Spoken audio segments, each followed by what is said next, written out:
সাথে আবার আরেকটা জামা পরছি, মাথায় টুপি দিছি, আমি কালো মানুষ হলেও কি একবারে বেশি খারাপ দেখা যায়? আমার খুশি করার লাগে করেন না যে আসলে কি বেশি খারাপ দেখা যায়? বেশি খারাপ দেখা যায় না, ভালো দেখা যায় না। আপনি আমার কালো বলেন আর ভালোই বলেন, কিচ্ছু আসে যায় না। আমার চেহারাটা ভালো না খারাপ এটা আপনার মন্তব্যে আমার কিচ্ছু আসে যায় না। আমার আল্লাহ কি বলেন জানেন? বিসমিল্লাহির রহমানির রহিম।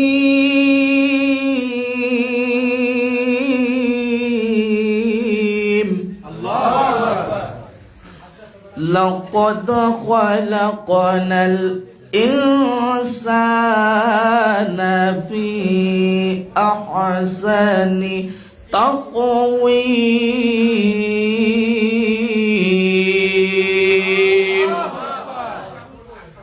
আপনি আমাকে যা বলেন আমার অসুবিধা নেই। আল্লাহ বলে আমি মানুষকে সবচেয়ে সুন্দর আকৃতি, সুন্দর চেহারা দিয়ে সৃষ্টি করেছি। বলুন সুবহানাল্লাহ। আপনি মন্দ বললে আমার কোনো অসুবিধা? তাহলে ওই নবীর মহব্বতে প্রাণ জ্বলবাসে কোন নবী? যে নবীর আল্লাহ সৃষ্টি না করলে আসমান সৃষ্টি করত না, জমিন সৃষ্টি করত না, লৌহ সৃষ্টি করত না, কলম সৃষ্টি করত না, জান্নাত বানাইত না, জাহান্নাম বানাইত না, 18,000 মাখলুকাত, 80,000 আলম পয়দা করত না। ওই নবী কেমন নবী যিনি পৃথিবীর জমিনে আগমন করার পরে মার জন্য কাঁদে না, বাবার জন্য কাঁদে না, কারু জন্য কাঁদে না। নবী কান্দে শুধু উম্মতের জন্য। বলুন সুবহানাল্লাহ। 63 বছর জিন্দেগি নবী হায়াতে জিন্দেগি করে গিয়েছে, একটা মুহূর্তের জন্য উম্মতকে বলেন নাই। আজও হাদিস প্রমাণ করি, মদিনার বাগানের মধ্যে আপনার নবী, আমার নবী আপনার জন্য আমার জন্য কাঁদে। পড়ুন সুবহানাল্লাহ। এই কেমন নবী, কেমন নবী, কেমন নবী! হাসরের ময়দানে সবাই থাকবে নাফসি নাফসির মধ্যে পেরেশান। আদম নবী নাফসি নাফসি করবেন, ইব্রাহিম নবী নাফসি নাফসি করবেন, মূসা নবী নাফসি নাফসি করবেন, ঈসা নবী নাফসি নাফসি করবেন, আমার নবী ছাড়া সকল নবীগণ নাফসি নাফসি করবেন। আর আপনি আমার মায়ার নবী আল্লাহ পাকের কুদরতি দরবারে সিজদায় পড়ে কাঁদবেন আর বলবেন, রব্বি হাবলি উম্মতি। চিৎকার দিয়ে পড়ুন সুবহানাল্লাহ। তাহলে ওই নবীর মহব্বতে দুরূদ পড়ার দরকার আছে না নাই? আর মহব্বতে বলুন আছে না নাই? দুরূদ আমরা পড়তে চাই কি চাই না? এই দুরূদ কেন বললাম? আল্লাহ নামাজ পড়ে না, পড়ার দরকার নাই। আল্লাহর রোজা রাখার দরকার নাই, হজ করার দরকার নাই, যাকাতের দরকার নাই। কারণ এগুলি আল্লাহর প্রয়োজন নাই। আল্লাহ তো আল্লাহ। আল্লাহকে কারো মুখাফেক কি? আল্লাহর কোনো কিছুর অভাব আছে? আল্লাহর কি কার্য করার লাগে লাঠিয়ার লাগবো? আপনি আমার লাগবো। আপনি অহংকার দেয়া কই তারবেন? আমার 5 ফুট 5টা লাঠি, আমি এলাম একটা 6টা, 1 গ্রাম তো আমরই আয়া পর কেডা আইবি। কিন্তু আল্লাহর কি এটি বহন লাগবো?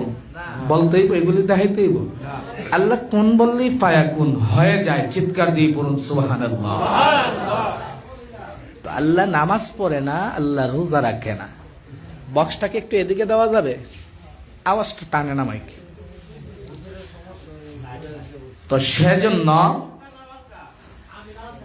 ভাই আল্লাহ নামাজ পড়ে না, রোজা রাখে না, হজ করে না, যাকাত দেয় না, এগুলি আল্লাহর প্রয়োজন নাই। আল্লাহ হলেন খালেক, আমরা হলাম মাখলুক।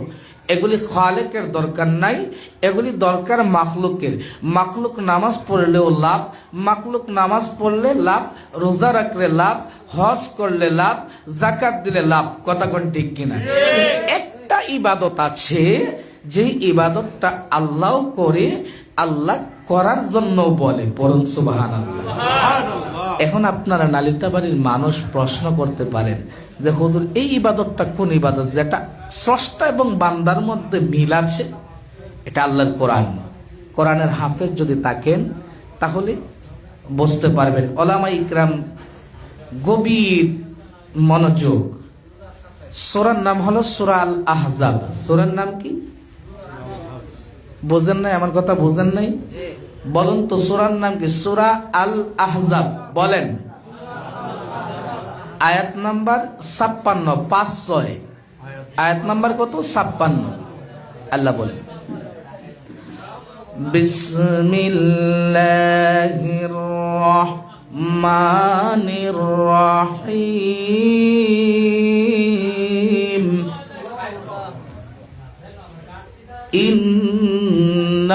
ইন্নাল্লাহা ওয়া মালাইকাতাহু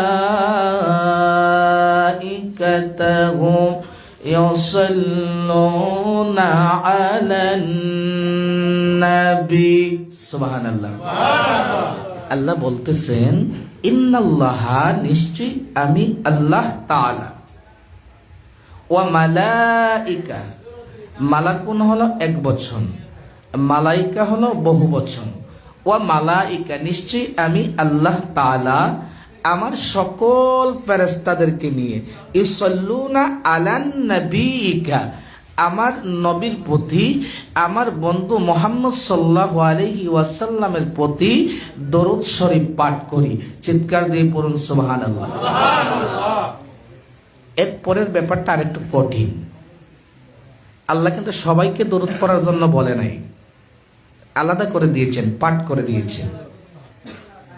আল্লাহর পরে নির্ধারণ করে বলতেছেন, আমি কোন কাফেরকে দরুদ পড়ার জন্য বলি না, আমি কোন বেঈমানকে দরুদ পড়ার জন্য বলি না, আমি কোন মুনাফিককে দরুদ পড়ার জন্য বলি না, আমি কোন নবী দ্রোহীকে দরুদ পড়ার জন্য বলি না। আল্লাহ তো কারা পড়বে দরুদ? তুমি তাসলিমা। আল্লাহ রাব্বুল আলামিন ডাক দিয়ে বলে, নিশ্চয়ই নিশ্চয়ই আমি আল্লাহ রাব্বুল আলামিন আমার সকল ফেরেশতাদেরকে নিয়ে আমার হাবিব, আমার বন্ধু মুহাম্মদ সাল্লাল্লাহু আলাইহি ওয়াসাল্লামের প্রতি দরুদ প্রেরণ করি। আমি কোনো বেঈমানকে বলি না, কোনো মুনাফিককে বলি না, কোনো কাফেরকে বলি না, কোনো নবীর দুশমনকে বলি না। যারা তোমরা ইমানদার, যারা তোমরা আল্লাহ বিশ্বাসী, যারা তোমরা আশিকে রাসূল, যারা তোমরা নবীর পাগল, যারা নবী বিশ্বাসী, তোমাদেরকে বলি ইমানদারেরা, আমি আমার ফেরেশতাদেরকে নিয়ে বন্ধু হাবিবের প্রতি দরুদ শরীফ ইউসাল্লুনা মুজারের জায়গা পড়েছিলাম, পড়তেছি, পড়িতে তাকিব। সুবহানাল্লাহ। পড়েছিলাম, পড়তেছি, পড়িতে তাকিব। পড়েছিলাম অতীত, বর্তমান পড়তেছি। যখন কেউ পড়ার তাকবে না, কিয়ামত হয়ে যাবে, সব কিছু ধ্বংস হয়ে যাবে। যখন আমি আল্লাহকে আল্লাহ ডাকনেওয়ালা কেউ থাকবে না, তখনও আমার বন্ধুর উপরে স্বয়ং খোদা আমি দরুদ পাঠ করব। চিৎকার দিয়ে পড়ুন সুবহানাল্লাহ। আরেকটু মহব্বতে, আরেকটু আওয়াজ। কে বললেন? আল্লাহ।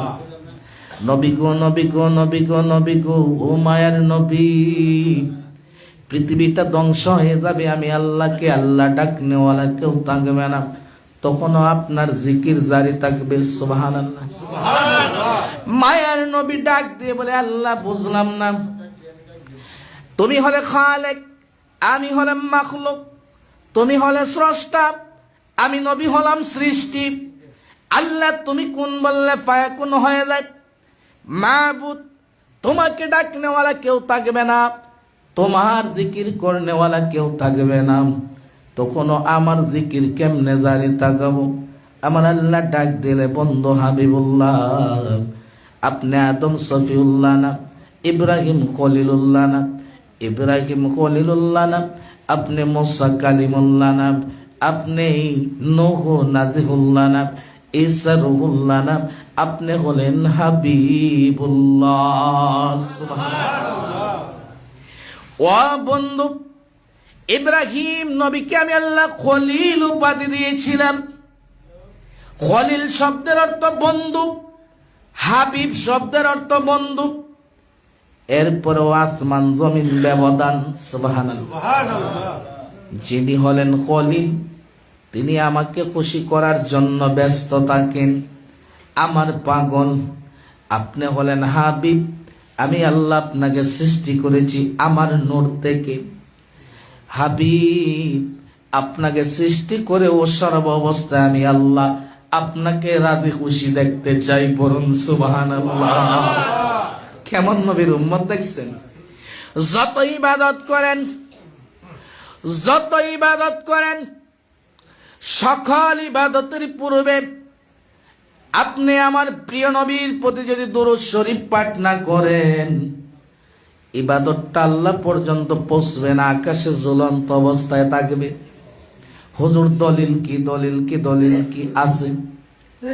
ওয়ান উমর রাদিয়াল্লাহু তাআলা قال رسول الله صلى الله عليه وسلم إن الدعاء موقوف بين السماء والأرض لا يسعد شيئا حتى تصلي على نبيك।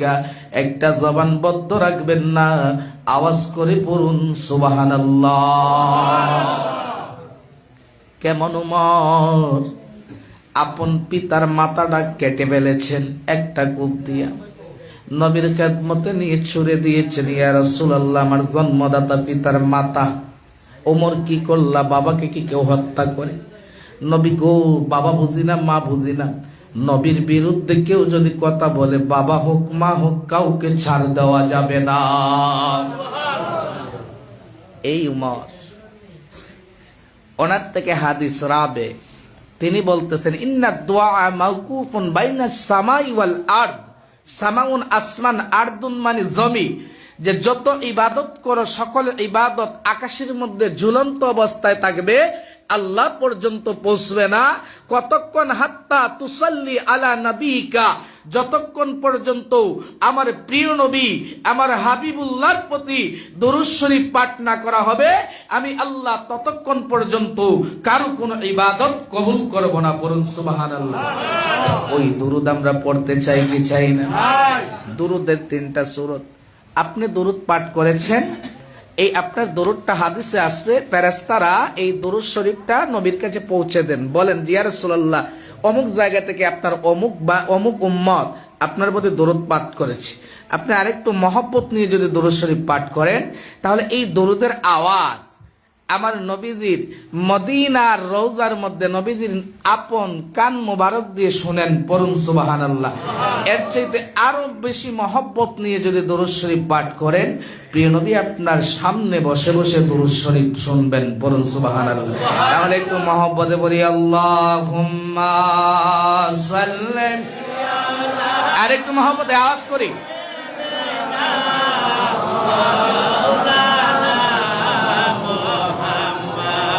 ওয়ালা আলি সাইয়্যিদিনা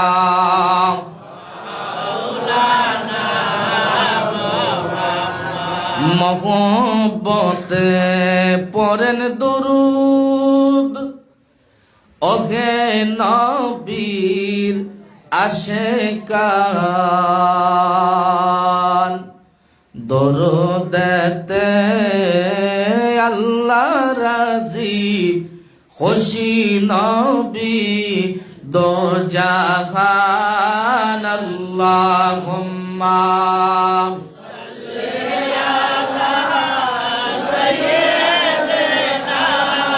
মাওলানা মুহাম্মদ ওয়া আলা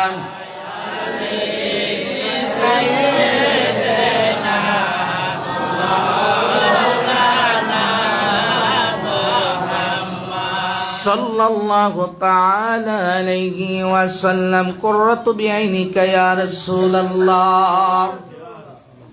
এবারে চুমু দিবেন নবীর নাম শুনে, চোখের মধ্যে লাগাবেন, এটা বেদাত না, এটা হযরত আবু বকর সিদ্দিক রাদিয়াল্লাহু তাআলা আনহুর সুন্নাত, পড়ুন সুবহানাল্লাহ। এটা আপনি আমার আদি পিতা হযরত আদম আলাইহিস সালামের সুন্নাত, পড়ুন সুবহানাল্লাহ।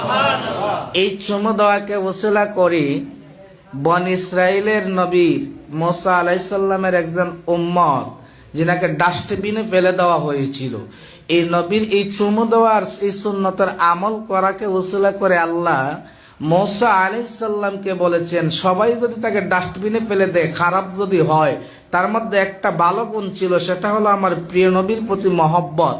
এই মহব্বতের উসিলায় তুমি মুসাকে আমি অর্ডার করলাম, যাও ডাস্টবিন থেকে এই খারাপ লোকটাকে উঠায়া ভালো করে গোসল করাও, কাফন দাফন করাও, আমি আল্লাহ তাকে মাফ করে নবীর উসিলায় জান্নাতি করে দিয়েছি। আর একটু মহব্বতে, তাই জন্য এটা বেদাত নয় আর পুক তাড়ানো নয়, এটা হলো নবীর প্রতি হিংসা। এইভাবে যদি মুফাসসিরিনে কেরামগণ বলেছেন, যারা প্রিয় নবীর নাম শুনে এইভাবে চুমু খেয়ে এই চোখের মধ্যে লাগাবে এবং কুররাতু বিআইনিকা ইয়া রাসূলুল্লাহ বলবে, তাদের চোখের মধ্যে অসুখ হবে না, এই চোখকে আল্লাহ হেফাজত করবেন, এই চোখের জ্যোতি নষ্ট হবে না, বরং সুবহানাল্লাহ। তো সেজন্য এই আমলটা করবেননি, এই আমলটা এখন থেকে করবেন। তো সেজন্য এই আমলটা করার চেষ্টা করবেন। ছোট ছোট কিছু আমল আছে যেগুলোকে বেদাত বলে অনেকে শেষ করে দেয়। আজকে তো এমন হয়েছে, আমরা আলেম উলামারা এখন মোটামুটি একটা দর্জি হয়ে গিয়েছি। দর্জি বুঝেন? দর্জি বুঝেন না? টেইলার বুঝেন?